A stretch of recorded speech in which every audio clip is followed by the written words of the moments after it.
the Physics Foundation online 11th physics lessons brought to you by FSS Patna. Our first lesson is introduction of scalars and vectors, the most useful mathematical tool for the study of physics, presented by Mr. Arvind Kumar. Physics में use होने वाले physical quantities को हम दो categories में बांटते हैं। पहला है स्केलर, वैसे फिजिकल क्वांटिटी जिनमें सिर्फ मैग्नीट्यूड होता है, कोई डिफिनिट सेंस ऑफ डायरेक्शन नहीं होता। इनके एग्जांपल्स में mass, length, time, pressure, density, energy, work etcetera को रखते हैं। दूसरा है वेक्टर क्वांटिटी, जिनमें मैग्नीट्यूड के साथ एक डिफिनिट सेंस ऑफ डायरेक्शन होता है और साथ ही वो ऑर्डिनरी अलजेब्रा के रूल्स को फॉलो नहीं करते हैं। वो एक स्पेशल अलजेब्रा के रूल्स को फॉलो करते हैं जिन्हें हम वेक्टर अलजेब्रा कहते हैं। इनके एग्जांपल्स हैं displacement, velocity, acceleration, momentum, force etcetera. कुछ ऐसे भी फिजिकल क्वांटिटी हैं जिन्हें ना तो स्केलर और ना ही वेक्टर के कैटेगरी में रखा जा सकता है। इनके एग्जांपल्स हैं मोमेंट ऑफ इनर्शिया, एनआइसोट्रोपिक और इनहोमोजेनस मीडिया का dielectric constant, conductivity, refractive index, properties of matter में यूज होने वाले स्ट्रेस, स्ट्रेन एट्सेट्रा। कुछ ऐसे भी फिजिकल क्वांटिटीज हैं जिन्हें हम स्केलर और वेक्टर दोनों ही कैटेगरी में रखते हैं, जैसे एंगल और एरिया। अगर एंगल बहुत छोटा हो तो वो एक वेक्टर क्वांटिटी बनता है जिस प्लेन में एंगल है उसके परपेंडिकुलर। इसी तरह से एरिया अगर बहुत छोटा है तो एरिया के प्लेन के परपेंडिकुलर डायरेक्शन में हम एरिया वेक्टर को कंसीडर करते हैं। इन्हें हम रेस्पेक्टिवली डी थीटा वेक्टर या डी एस वेक्टर से डिनोट करते हैं। ये डी नोटेशन डिफरेंशियल के लिए होता है, जो आगे चल के हम लोग पढ़ेंगे कैलकुलस में, कि बहुत ही स्मॉल, इनफाइनेटेसिमली स्मॉल क्वांटिटी डी से डिनोट किया जाता है। हम वेक्टर क्वांटिटी को स्केलर से अलग बताने के लिए उनका नोटेशन अलग रखते हैं और उनको डायरेक्टेड लाइन सेगमेंट से रिप्रेजेंट करते हैं। जैसे कोई क्वांटिटी है जिसको हम ए से डिनोट करेंगे तो वेक्टर बताने के लिए इसके ऊपर एक एरो मार्क रखेंगे। सिर्फ इसके मैग्नीट्यूड को बताना हो तो वेक्टर नोटेशन के दोनों साइड बार लगाते हैं, जैसे एब्सोल्यूट वैल्यू का होता है। सिर्फ इसके डायरेक्शन को डिनोट करना हो तो जिस लेटर को इस क्वांटिटी के लिए यूज करते हैं उसके ऊपर एरो न दे करके हैट यानी अपवर्ड एरो का हेड केवल रखते हैं, जिसको हम लोग प्रोनाउंस करेंगे ए कैरेट या ए हैट। मैग्नीट्यूड ऑफ वेक्टर को कहेंगे ए मॉडुलस, वेक्टर नोटेशन को कहेंगे ए वेक्टर। ग्राफिकली रिप्रेजेंट करने के लिए हम उसके डायरेक्शन के अलोंग एक लाइन सेगमेंट ड्रॉ करते हैं और लाइन सेगमेंट के लेंथ को उसके मैग्नीट्यूड के प्रोपोर्शन में रखते हैं। एग्जाम्पल के लिए अगर हमको 5 मीटर का डिस्प्लेसमेंट शो करना हो एक्स एक्सिस के अलोंग, तो हम उसी के प्रोपोर्शन में एक लाइन सेगमेंट एक्स एक्सिस की ओर लेंगे। सपोज कीजिए इसका हम नाम रखते हैं ए वेक्टर। तो यहाँ पर ए वेक्टर दो चीज़ों को इंक्लूड कर रहा है, एक इसका मैग्नीट्यूड, दूसरा इसका डायरेक्शन। मैग्नीट्यूड हुआ 5 मीटर और डायरेक्शन अलोंग एक्स एक्सिस। अब हम वेक्टर्स के कुछ बेसिक एग्जांपल्स को लेते हैं, जैसे किसी बॉडी पर लगा हुआ फोर्स। सपोज कीजिए एक बॉडी पर स्प्रिंग के थ्रू एक फोर्स लगाया जाता है। जिस डायरेक्शन में ये फोर्स लगता है उस डायरेक्शन में हम डायरेक्टेड लाइन सेगमेंट से इसको डिनोट करेंगे। इसका कोई नाम देंगे यानी नोटेशन उसके लिए देंगे, तो एफ वेक्टर। दूसरा, हमें किसी कार का वेलोसिटी वेक्टर दिखाना हो तो जिस डायरेक्शन में वेलोसिटी है कार का उसी डायरेक्शन में एक डायरेक्टेड लाइन सेगमेंट देंगे और वी वेक्टर से इसे डिनोट करेंगे। लेटर हम कुछ भी रख सकते हैं, वो चॉइस होता है। फिर हम आते हैं कि वेक्टर अलजेब्रा ऑर्डिनरी अलजेब्रा से डिफरेंट क्यों है। तो इसके लिए हम एक सिंपल एग्जांपल लेते हैं। एक पेंडुलम सस्पेंडेड है किसी थ्रेड से, स्ट्रिंग से। कॉमन सेंस से हम ये जानते हैं कि इस पर नेट फोर्स 0 है, लेकिन ऐसा नहीं है कि कोई फोर्स इस पर नहीं लग रहा है। ऑलवेज इसका वेट नीचे की तरफ mg एक्ट करते रहता है और स्ट्रिंग में जो टेंशन होता है वो इसके वेट को बैलेंस करता है। सपोज कीजिए वेट है 5 न्यूटन, तो जाहिर है टेंशन भी होगा 5 न्यूटन। दोनों एक दूसरे को बैलेंस कर रहे हैं। अगर हम वेक्टर नोटेशन में लिखेंगे तो टेंशन और वेट का समेशन 0 होना चाहिए, यानी नो नेट फोर्स। जबकि स्केलर एडिशन का जो ऑर्डिनरी अलजिब्रा है उसमें अगर हम दोनों को ऐड करते हैं तो 5 + 5 10 होना चाहिए। इसका ये मतलब हुआ कि हम वेक्टर्स को ऑर्डिनरी अलजिब्रा के रूल से कभी ऐड नहीं कर सकते, क्योंकि मैग्नीट्यूड के एडिशन का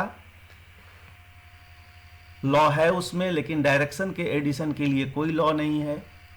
दूसरा एग्जाम्पल हम लेते हैं कि किसी स्लैब को अगर 2 पर्सन्स अलग अलग डायरेक्शन में पुल कर रहे हों, खींच रहे हों, एक 8 न्यूटन से दूसरा 6 न्यूटन से, और सपोज कीजिए कि दोनों डायरेक्शन एक दूसरे से 90 डिग्री का एंगल बनाते हों, तो अगर एक्सपेरिमेंट किया जाएगा तो देखा जाएगा कि इस बॉक्स या स्लैब के ऊपर नेट फोर्स जो है वो ना तो 8 न्यूटन के डायरेक्शन में है ना 6 न्यूटन के डायरेक्शन में है, बल्कि दोनों से कुछ एंगल बनाता हुआ किसी तीसरे डायरेक्शन में ही है। और इसका मैग्नीट्यूड देखा जाएगा तो ये 10 न्यूटन होगा। ये बाद में हम लोग पढ़ेंगे कि ये किस फॉर्मूला पर 10 न्यूटन आया, उसको हम वेक्टर के एडिशन का रूल कहते हैं। लेकिन एक्सपेरिमेंटली भी या कॉमन सेंस से भी देखा जाए तो ये दोनों पर्सन जिस डायरेक्शन में खींच रहे हैं, दोनों में से किसी डायरेक्शन में ये बॉडी मूव नहीं करेगा, बल्कि बॉडी इन दोनों के बीच कहीं मूव करेगा, जो यहाँ शो किया हुआ है 10 न्यूटन के एरो से। तो इस तरह से 2 फोर्सेस हमारे पास हैं, F1 और F2। जब हम उसको ऐड करते हैं तो F3 मिलता है। F3 का मैग्नीट्यूड न तो F1 के मैग्नीट्यूड प्लस F2 के मैग्नीट्यूड के बराबर है, और ना ही इसका डायरेक्शन उन दोनों में से किसी के डायरेक्शन के अलोंग है। तो इसलिए ऑर्डिनरी अलजिब्रा का रूल फोर्सेस को ऐड करने में फेल हो जाता है। यही कारण है कि हम अलग से वेक्टर अलजिब्रा का रूल बनाते हैं जिसमें ज्योमेट्री और ट्रिग्नोमेट्री का इन्वॉल्वमेंट होता है। इसलिए वैसे सारे क्वांटिटीज जो वेक्टर के अलजिब्रा के रूल को फॉलो करते हैं उन्हें ही हम वेक्टर कहेंगे।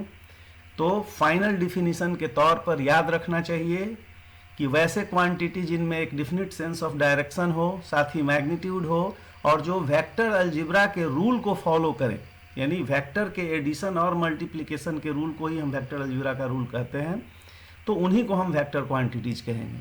कुछ ऐसे भी क्वांटिटीज हैं जिनमें डिफिनिट डायरेक्शन भी होता है, उनमें मैग्नीट्यूड भी होता है, लेकिन उनका अलजेब्रिक ऑपरेशन वेक्टर अलजिब्रा के रूल से नहीं होता है, इसलिए हम उनको वेक्टर कैटेगरी में नहीं रखेंगे। एग्जाम्पल के लिए करंट में मैग्नीट्यूड भी है, डायरेक्शन भी है, लेकिन वो वेक्टर अलजिब्रा के रूल को फॉलो नहीं करता है, इसलिए उसे हम वेक्टर न कह के स्केलर क्वांटिटी ही कहते हैं। वेक्टर के एग्जाम्पल्स जो पहले भी आप देख चुके हैं, डिस्प्लेसमेंट, वेलोसिटी, एक्सेलरेशन एक्सेट्रा। जैसा कि हम लोगों ने पहले देखा कि किसी वेक्टर क्वांटिटी के नोटेशन में उसका मैग्नीट्यूड और उसका डायरेक्शन इंक्लूडेड होता है। इस डायरेक्शन को बताने वाला वेक्टर को हम यूनिट वेक्टर कहते हैं। जैसे कि हम ए वेक्टर अगर लिखते हैं तो ए वेक्टर को हम कंसीडर करते हैं कि ए मैग्नीट्यूड और ए कैरेट उसके डायरेक्शन बताने वाले वेक्टर का प्रोडक्ट है। इसलिए हम यूनिट वेक्टर को डिफाइन कर सकते हैं। कोई भी वेक्टर ए को उसके मैग्नीट्यूड से डिवाइड करेंगे तो सिर्फ डायरेक्शन बचेगा, वो यूनिट वेक्टर होगा। यूनिट वेक्टर का अगर मैग्नीट्यूड हमें निकालना हो तो उसे हम 1 कहेंगे। तो डिफिनीशन के तौर पर हम कह सकते हैं कि एक वेक्टर जिसका मैग्नीट्यूड 1 हो उसे हम यूनिट वेक्टर कहते हैं। इसका कोई यूनिट और डायमेंशन नहीं होता है, ये सिर्फ डायरेक्शन को इंडिकेट करता है। एग्जाम्पल के लिए अगर हमें एक वेलोसिटी वेक्टर जिसका कि मैग्नीट्यूड 2 मीटर पर सेकेंड हो, वो वेलोसिटी वेक्टर किसी दूसरे वेक्टर ए के डायरेक्शन में है, तो हम वेलोसिटी वेक्टर को लिख सकते हैं उसका magnitude multiplied by a caret, क्योंकि ए कैरेट या ए हैट में कोई यूनिट नहीं है, इसका वैल्यू 1 है, इसलिए इसका मैग्नीट्यूड 2 मीटर पर सेकेंड ही रह गया, इसका यूनिट मीटर पर सेकेंड ही रह गया, और डायरेक्शन डिनोट हो गया ए वेक्टर का पैरेलल।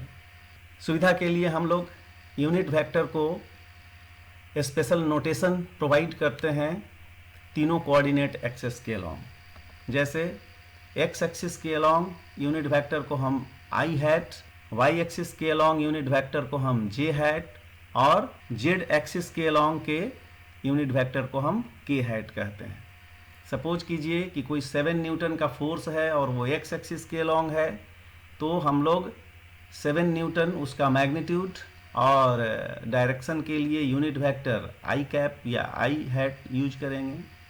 इसी तरह से अगर ये 7 न्यूटन का फोर्स वाई एक्सिस के अलॉन्ग हो तो उसको 7 न्यूटन जे कैप से डिनोट करेंगे। अगर फोर्स का डायरेक्शन ना तो एक्स ना तो वाई और ना ही जेड एक्सिस के अलॉन्ग है बल्कि किसी और भी डायरेक्शन में है, ऐसे बहुत सारे infinite number of such directions हो सकते हैं, तो उनको हम आई जे और के कैप के ही टर्म में एक्सप्रेस करते हैं। कैसे एक्सप्रेस करते हैं ये हम लोग रिजोल्यूशन ऑफ वेक्टर पढ़ने के बाद इसको सीखेंगे कि किसी भी डायरेक्शन को हम लोग आई जे और के कैप के टर्म में एक्सप्रेस कर सकते हैं। अब दूसरा जो है स्पेशल वेक्टर है उसे हम नल वेक्टर कहते हैं। नल वेक्टर वैसा वेक्टर है जिसका मैग्नीट्यूड 0 है और डायरेक्शन आर्बिट्रेरी है। इसे हम जीरो वेक्टर या फाई से डिनोट करते हैं। वेक्टर अलजेब्रा में एडिटिव आइडेंटिटी के कंसेप्ट को इंक्लूड करने के लिए नल वेक्टर को इंट्रोड्यूस किया गया है, इसलिए इसका बहुत ज़्यादा फिजिकल सिग्निफिकेंस नहीं होता है। अगर किसी वेक्टर का मैग्नीट्यूड 0 हो तो उसका डायरेक्शन अपने आप आर्बिट्रेरी हो जाएगा, यानी इनसिग्निफिकेंट हो जाएगा। इसको हम लोग इस ढंग से देख सकते हैं कि कोई भी एक वेक्टर जिसका कि कुछ नॉन जीरो मैग्नीट्यूड हो, उसका एक खास डायरेक्शन होगा, वो 2 पॉइंट के बीच एक्सटेंडेड रहेगा, टेल और हेड पॉइंट के बीच। अगर ये टेल और हेड दोनों एक ही पॉइंट हो जाएं तो फिर इसका मैग्नीट्यूड 0 हो गया और डायरेक्शन का कोई सिग्निफिकेंस नहीं रहा, क्योंकि ये 2 पॉइंट के बीच एक्सटेंडेड नहीं है, ये सिंगल पॉइंट है, इसलिए इसके डायरेक्शन का कोई सिग्निफिकेंस नहीं रह जाता है। अब हम लोग जीरो या नल वेक्टर के प्रॉपर्टीज़ को याद रखेंगे कि अगर नल वेक्टर को हम किसी दूसरे वेक्टर से मल्टीप्लाई करेंगे तो जो प्रोडक्ट होगा वो भी एक नल वेक्टर या जीरो वेक्टर होगा। अगर नल वेक्टर को जोड़ा या घटाया जाता है किसी वेक्टर से तो वो वेक्टर अनचेंज्ड रहेगा। एक आइडेंटिटी हम लोग देखेंगे कि अगर कोई n इंटू ए वेक्टर है, कोई दूसरा m इंटू वी वेक्टर है जहाँ n और m 2 नंबर हैं और ये दोनों नंबर 0 नहीं हैं, तो इसका ये मतलब हुआ कि a और b जीरो वेक्टर है।